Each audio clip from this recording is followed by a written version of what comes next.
the Software Process and MeasurementCast number 685. One of the fun parts of programming the Software Process and MeasurementCast is getting diverse groups of people together to chat.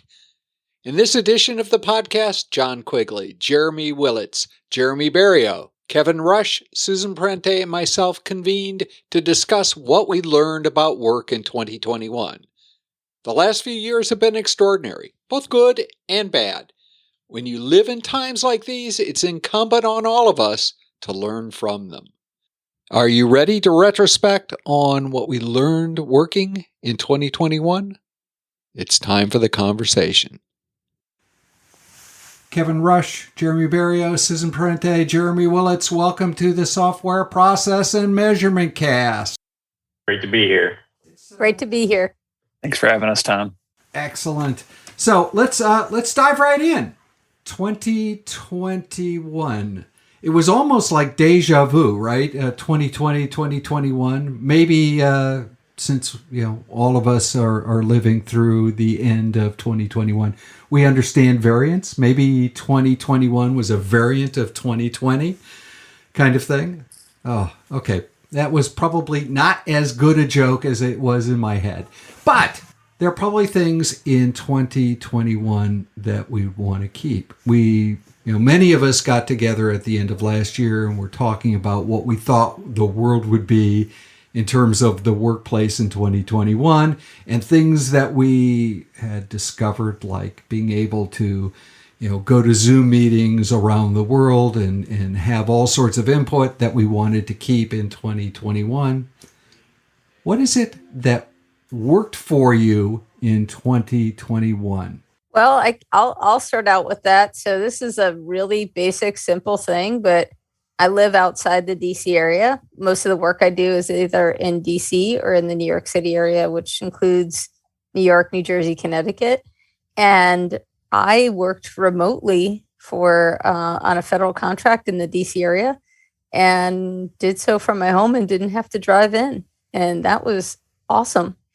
And I also saw a lot of people move out to where I live full time because they were able to work remotely. People who lived in the DC area, people who lived in the New York area, moved to southern eastern Delaware, where I live. And it's been absolutely phenomenal. I love where I live, but the job market around here for doing project management, particularly IT consulting, is poor or just not even here.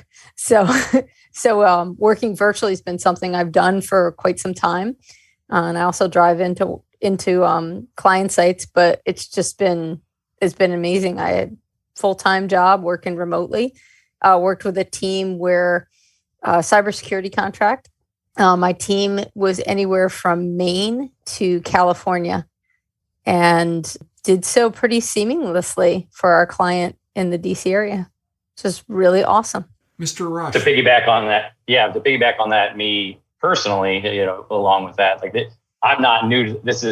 This would be more new to the game as far as like full-time work, but I made the jump to be remote full-time and actually kind of expand my experience portfolio by leaving the company that I was at and joining another one because I wanted to have more various experiences from various domains, various products.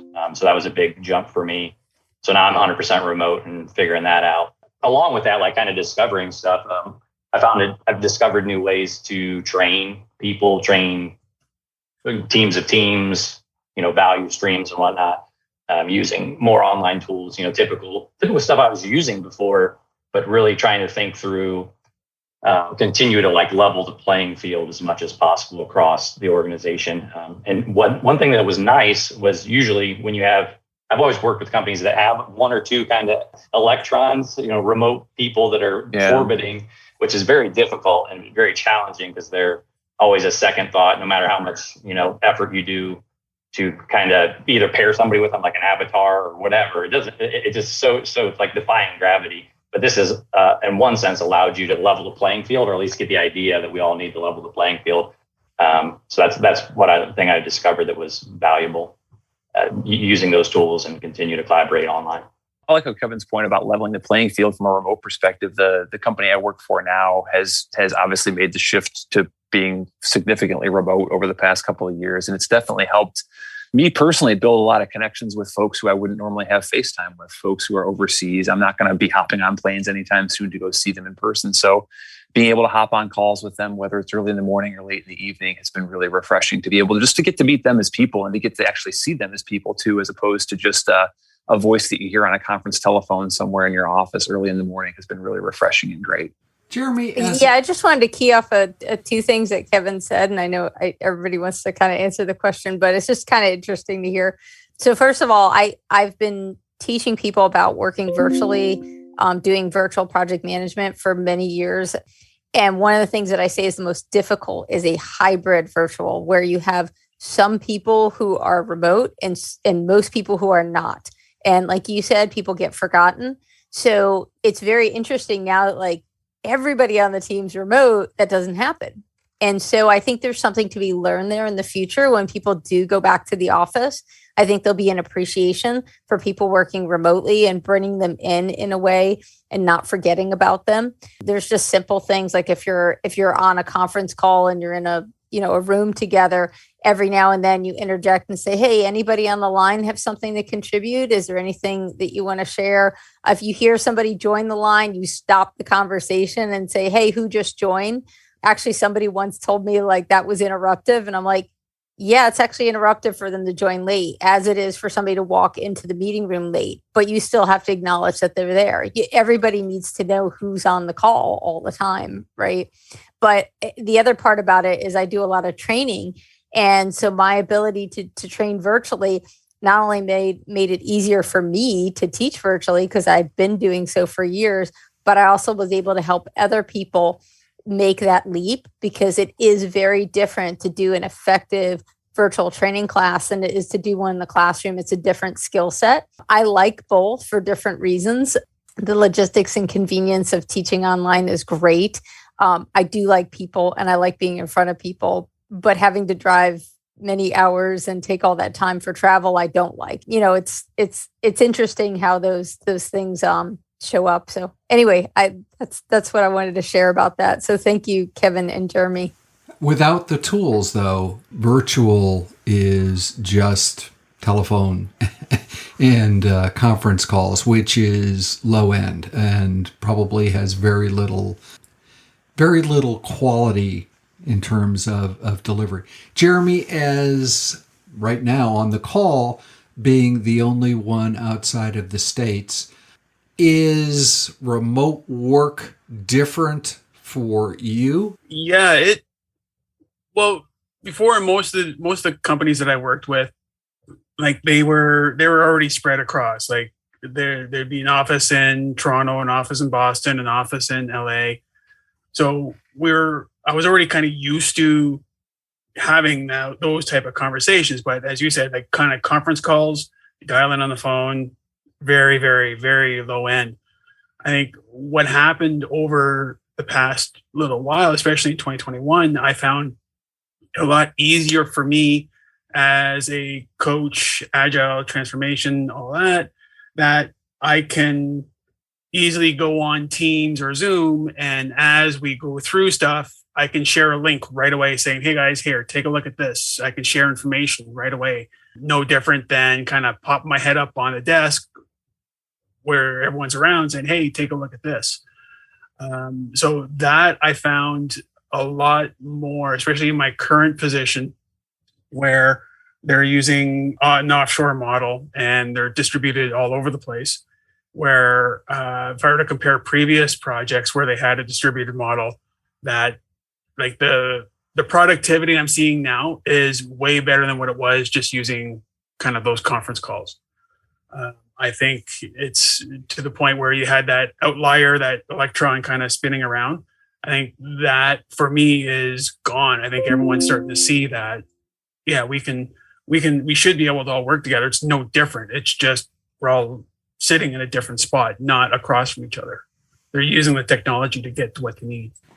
Jon, what have you seen in 2021 that has been different and really works well for you? When I teach classes, I have introduced games. Well, they're all virtual now. So when I teach classes, I've added more gamification of those things, puzzles, and solve those in the class in real time with the students.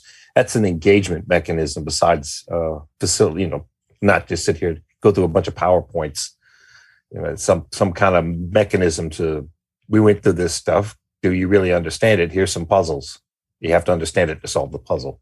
The company's work I've been doing mostly, even before 2021, the teams were all over the world.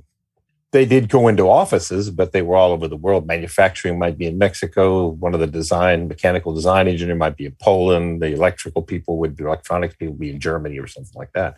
So it's not altogether different.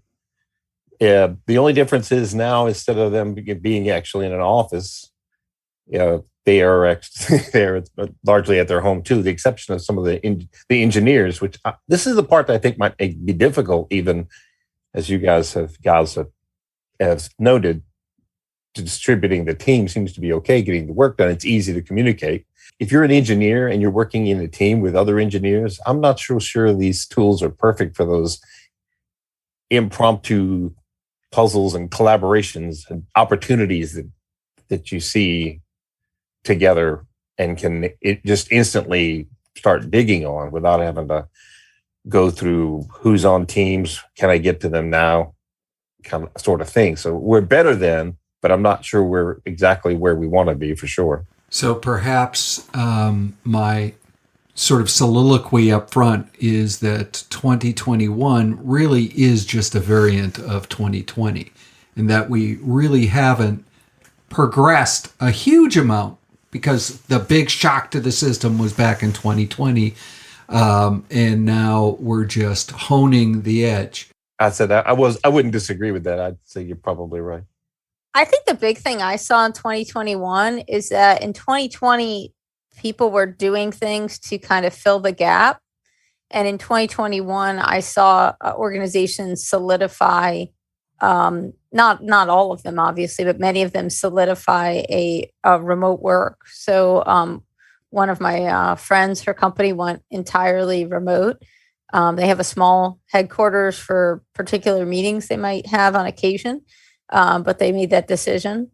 A lot of other people I know, and a lot of other professionals, their organization went entirely remote. And so I think that that's probably the most significant part, was that in 2020, people were like, okay, we're going to do this for now. And in 2021, some organizations decided, no, we're going to change forever in this way. But forever, I put quotes around that. As an agilist, we need to be able to adapt at any moment, right? So it's like forever until the next thing. So exogenous shock, yeah, another external shock that brings us to next change. Well, the next change, right? Everybody will be back in the office. I'm not looking forward to that personally.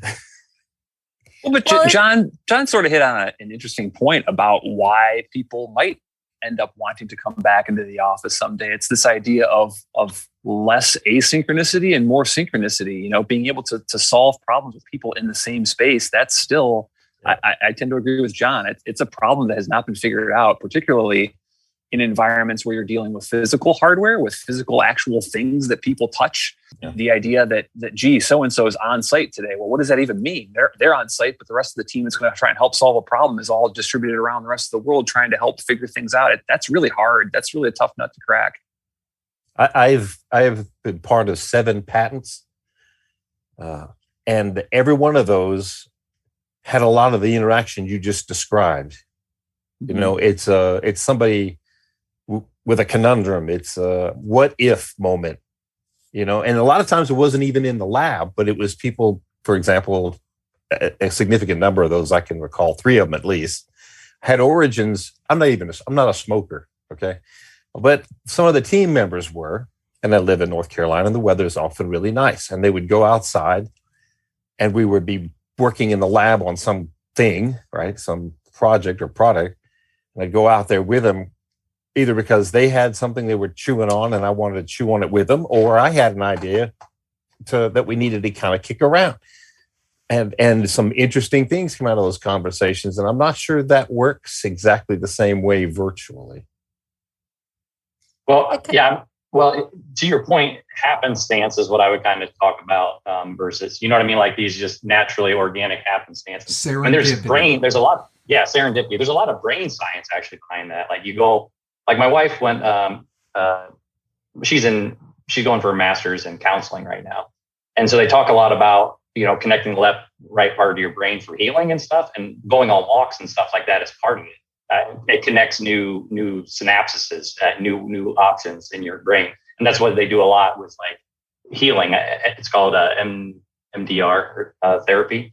And so I'm only pointing that out because I think it's that you have to have those, when you schedule that appointment, you know what I mean? Like we schedule a meeting to do our creative work. It's like, good luck with that. Yeah. Like meetings are by definition, effective meetings are by definition focused on an objective. Here is my agenda. If you don't have an agenda, I'm like, what are we here for?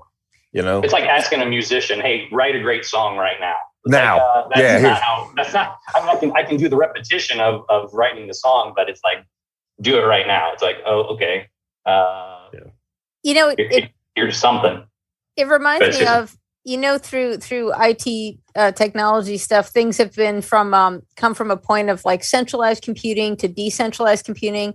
And just in my career of, I don't know, I'll say 25 plus years, I've seen it be like, oh, we need to centralize things. Oh, we need to decentralize things. And actually the cloud is a version of centralization, even though it occurs like it's decentralized. But when stuff isn't on your computer, that's not decentralized. It's in the cloud, then it's centralized in the cloud. Yep. And I kind of feel like the remote co-location thing is going to do the same.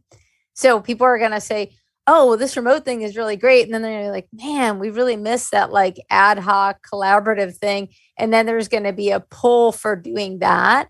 I think that my hope is that there'll be flexibility. And I think the one thing that people really appreciate is, being able to, be home and work from home when you've got that, repair person coming in, or there's something else you have going on, or maybe, you don't feel well, so you don't show up at work, which I've been promoting for decades now. I've literally told people who came into work, who work for me, you need to go home. You're like not well and don't get the rest of us sick. And people are like, oh, well, I'm not that sick. And I'm like, well, you're sick enough that I don't want to be near you. And now there's like an appreciation for that. There should have been a decade ago. I mean, seriously, there's this whole, I had a flu one time and I was working on a consulting engagement, subcontracting to another person. And I called her up like the night before and I was running a fever. I said, I can't come in. And she's like, what do you mean? She's like, it's a kickoff and you're leading the project. And I'm like, I'm not driving in. And she's like, well, we can't do that. I'm like, well, I have a fever. I'm not getting in a car and putting my life at risk and getting other people sick. I'm running a fever. Like, it's not like I have sniffles. Like, I am sick. I have the flu. And she literally, it was like a conversation. She kept coming back to it. And she's like, well, I have children. I can't be sick. I'm like, that's nice. I'm not coming. I'm like, I don't know what to tell you. And it was funny because I almost like, I want to write an article about that. And like, can you imagine today that conversation? And why is it? Why does it take a pandemic for people to get that? Like, this is not about work ethic. Like, I said to her, I'll do the meeting virtually, but honestly, when you're running a fever, you can't think. I know me personally, my mental processes don't work when I'm running a temperature. I don't think most people do, but it's, hopefully things will shift where, I'm feeling under the weather today. I'm going to work, but I'm not going to come into the office. That should be permissible forever. I think this COVID made that possible. But you have to, in the past, you have to look at it from, I don't know, places you work, but in general, you're given N number of vacation days with maybe 5 extra personal days, which are supposed to account for you being ill, which means maybe you have N plus something for that time off. And if you have a mild inconvenience, something that could be something devastating to somebody else, and taking that time off means you're taking one of those precious days. Yeah, I You're hear you. allowed to go walk in the woods or hike or go to the beach or sit around and do nothing, then you're kind of feel compelled. Well, I'm feeling great, but I'm feeling good, not good enough to lose a vacation day or a day off. So I'm going to come in anyway, even if it's not work ethic, it's those other things. And I think corporate cultures are the things that kind of rules sets that stage a little bit. Yeah. And rules. Yeah. Yeah. Well, And and I I don't agree think with you that's on that. culture, by the way. I think it is just rules. It is enforced behaviors, which then become culture, perhaps. And very frankly, that hasn't changed. And most HR organizations have not rewritten their policies. And so, I mean, it's time off, and you're taking time off. We don't care that you have COVID. You might find this story interesting. I once worked at a place where they were trying to figure out doing the planning for the next year. They were trying to figure out the number of hours they had available in the talent pool they had, right? We have N number of people. We have some number of hours that we have available to do whatever project work we're going to work through. And they were using 2,000 hours as their reference number for the population. And this company is a big company, and most of the people there had, 5, 10, 20 years of experience. And they were not getting 2 weeks of vacation. They were more like, 5, maybe 7. Some people even had 20 plus years. And so I say to them, why are we using 2,000 hours when most of our people are probably in more like, another 2 weeks on top of that? And the response was, I work lots of overtime hours. I'm thinking everybody that works here works these kind of hours too. In my mind, I'm thinking, you're an executive here. Many of these people, you want to call this a career. This is really a job. They're not going anywhere up the ladder. So you're conflating some kind of work ethic with, I don't know, you're perversing work ethic in some non-helpful way. I know most people have to wrap relatively soon here. So in a nutshell, are there things from 2021, it's deja vu all over again, 2021 that we want to keep? Jeremy Berriault, why don't you start?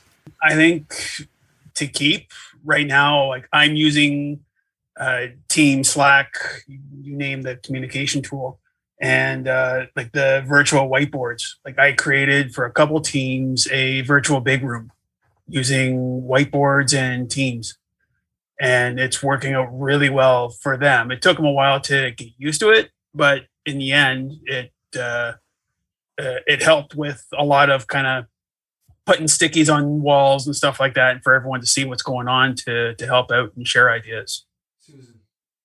I think what's happened in 2021, we were just talking about it. If you're sick, don't go into the office. I mean, it's kind of sad to even have to say that, but I think that worked really well. I think virtual training. I mean, maybe I have like a little bit of a skin in the game here because I've had to travel all over to train. But I think a lot of organizations are like, having somebody on site to train. I'm not sure that buys us more, because you actually have to pay for that trainer to travel. You have to have a location for them to train. The other thing about online training is you can take, instead of doing like a 2 or 3 day class where it's all day, what I provide to my clients is I say, let's do 4 hours or 3 hours over the course of a number of days. So you can just have let's do a class Wednesday morning, 9 to 12 for 3 weeks in a row. I can do that. I wouldn't do that if I was traveling there, because I'm not going to travel every week for a 3-hour class. And so I think virtual training is something that people should consider here to stay. At least some training that works well virtually. There are definitely exceptions to that. I would agree with that, Susan. In fact, I just did some for a healthcare company, a software testing class that was a 4-hour at their convenience. And it wasn't so much a travel thing, although that was a little bit of it, but it was more of a convenient things and convenience in general. But you had to find a way to kick up the engagement. I think a lot of the tools are coming along really well. For example, Teams is a great place to share things. I have file structures for artifacts and action items and things like that that I'm with my team members. OneNote also is a good tool to kind of share that, which kind of I keep track of the meeting notes and that, and action item lists on a shared drive, so everybody knows where the action item list is in, and that's easily fixed by other folks. I think all these things, we're just going to become more proficient at how to work not at the same room. Even though we've been doing this really for decades, some of our team members have been off-site or some parts of our team are in another part of the world. I think we're now refining the point, or as Tom said earlier, something akin to that, on how we do this. I don't think we go backwards from here. I would be compelled not to go back into an office all the time. But what I do is there are times when you do need to be in an office, and I schedule those times with those folks in the office for collaborative sessions on maybe open-ended items that are not the kind of thing you put into a meeting agenda. Mr. Rush, and then we'll let Mr. Willets bring us out, and then we'll quickly go around and get contact information to people. So Kevin, why don't you? Yeah, I would agree with what they're all talking about, right? There's fundamentally, I think there's the shift that we need to continue to explore. I think we just need to experiment with it. Like, I'm not convinced it's going to go one way or the other. I'm convinced it'll go both. If I had to guess, if I had a crystal ball. Meaning, I think there's going to be people, small startups, that double down and go into the office and we'll eat some people's lunch. And I think there'll also be, larger companies that will continue to move towards a larger vision of, what could asynchronous, look like. WordPress, right, who's been doing it forever. He had Matt Mullenweg. He did a great article halfway through it, and they've been doing it for a while, kind of like the 5 levels. And as you kind of go up, it goes from, basically just physical location, a non-deliberate action, meaning if it happens remote, we'll let it happen. 2, recreating the office online. 3, adapting the medium. 4, asynchronous communication, and nirvana. And they've said we've never touched nirvana, even though they're trying to, but they figured out asynchronous communication. I think that's the one thing I think we're going to keep from 2020, 21, the deja vu, the matrix we're caught in, is that we're going to figure out how to do more asynchronous communication better with the toolings that we have. They're going to get better. Our trainings, I love that. I agree with that. That's been working. It's also completely retooling our trainings, what I think John touched on earlier, as far as these got to be puzzles. This can't, I can just send you a video of the best speakers in the world. Why am I sending you a talking head or making you listen to me? It's got to be solid. Super. By the way, they haven't touched Nirvana. Well, between Jeremy and John, I think they could probably play Nirvana. Nirvana. Sorry. No. Smells Like Teen Spirit is just 4 chords in a verse, my man. Oh my God, yes, thank you. I mean, okay, I get the aggression, I get the rage, I get the no, it's not even that. It's not like Metallica, it's apathy. No. All right. Okay, Jeremy, take us home on this topic. Sure. I don't know that I have much to add. I think we had some really great ideas so far. I think just to put a fine point on it, remote work is here to stay. The challenge is for us and the people we work with to figure out how to get better at getting better at it. There's lots of opportunity there, whether it's to get better as agile teams, whether it's to get better as companies, whether it's to get better at building culture with people that are scattered all around the world. And I think the folks in our positions have a really good opportunity to be at the forefront of that. We're going to have to wrap on this one, and we'll come back perhaps this afternoon to those of you who can and talk about futures. I know not all of us might be able to make it. Susan, how would people get in touch with you? You can email me, Parente at S as in Sam, the number 3-tec.com, or you can find me on LinkedIn, Susan Parente. You will find me in the DC area if you find me on LinkedIn, and I'd love to connect on this topic or anything Agile related. Remember, I'm not a Scrum Dementalist. Amen. Mr. Berriault. How can people continue the conversation? They can get a hold of me through email as well at jberriault@berriaultassociates.com, and on LinkedIn, the only Jeremy Berriault in Toronto. I think I'm the only Jeremy Berriault on LinkedIn, period. So you'll be able to find me. Mr. Rush. Yeah. So best place to connect with me is kind of LinkedIn. You also can email me, and I'm on Twitter. I'm on most social media platforms under handle KEZRUSH, Kezrush, the childhood nickname. It's kind of stuck. So Cool. We will have all that contact information. So, Mr. Willets, and then we'll let John take us out. So, Jeremy? LinkedIn, you can find me, Jeremy Willets. I don't know if there are other Jeremy Willets on LinkedIn, but I think I'm one of them. You can also find me at my website, jeremywillets.com, and I think there's a way to engage with me through there too. Super. Mr. Quigley. Hey, I'm on LinkedIn at Jon M Quigley, or you can email me john.quigley@valuetransform.com. Super. Thank you. And it's, all of you have contributed not only to the podcast, the blog, other wonderful things that we're doing, but as I was walking the dog this morning, I was reflecting that every one of you have attributes that I am personally trying to emulate. So I want to be a chimera of all of y'all. And, just because there are so many cool things in the world and you help me see them all. So until we look again into the future, and I think we're going to try to do a little bit of that in the next episode, and hopefully, we'll be able to say what 2022 will be like, and perhaps where we really want it to go. Aspirational, probably. So again, thank you, and I know lots of you have to run. Thank you for sticking with me through the early technical issues this morning.